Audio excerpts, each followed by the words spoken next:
Hello, everyone. Today, we're going to talk about criminal trials in Japan. Once you're indicted, you're almost certainly guilty. Have you ever heard that? Japan's criminal justice system is quite different from those of other countries. In this video, we'll take a closer look at the unique structure of Japanese criminal trials and the serious issues they face. Once indicted, you're almost certainly guilty of a 99% conviction rate. In Japan, once someone is indicted, there's a more than 99% chance they'll be found guilty. This seems to go completely against the principle of presumption of innocence. Why is the conviction rate so high? Because prosecutors in Japan tend to only pursue cases they're sure they can win. This is known as the prosecutorial discretion system, where weak cases are often dropped before going to trial. As a result, being indicted already means you're almost certain to be convicted. No grand jury system in Japan. In countries like the USA, grand jury is used to review evidence before a person is formally charged. This system helps prevent unjust prosecutions by involving ordinary citizens in the decision-making process. But in Japan, there is no grand jury system. All decisions to indict are made solely by prosecutors. This means prosecutors have unchecked power over who faces trial. No lawyer allowed during police interrogations. One major problem with Japan's criminal procedure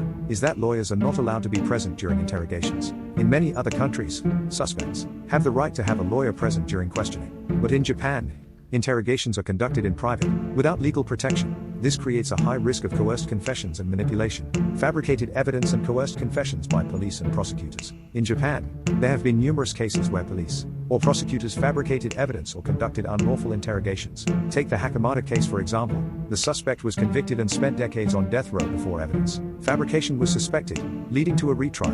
In the Ashikaga case, faulty DNA testing led to a man spending 17 years in prison for a crime he didn't commit. There have also been cases where suspects confessed just to escape long hours of interrogation, even when they were completely innocent. This highlights Japan's reliance on confession-based investigations. Japan still has the death penalty while the world moves away from it. Today, more than 140 countries have abolished the death penalty, yet Japan still retains and actively enforces capital punishment. There are many arguments both for and against the death penalty, but among the concerns, you can't undo a wrongful execution. Japan faces international criticism for retaining it. With a justice system prone to false confessions and flawed evidence, the death penalty becomes even more dangerous. Summary. Let's summarize what we learned today. Over 99% of indictments result in conviction. No grand jury system. All indictments made by prosecutors. Lawyers are not allowed during police interrogations. Police and prosecutors have fabricated evidence and caused wrongful convictions. Japan still enforces the death penalty, unlike much of the world. Understanding these issues helps us see why Japan's criminal justice system is in need of reform.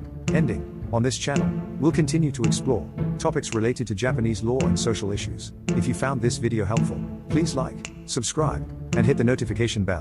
Thanks for watching, and see you next time.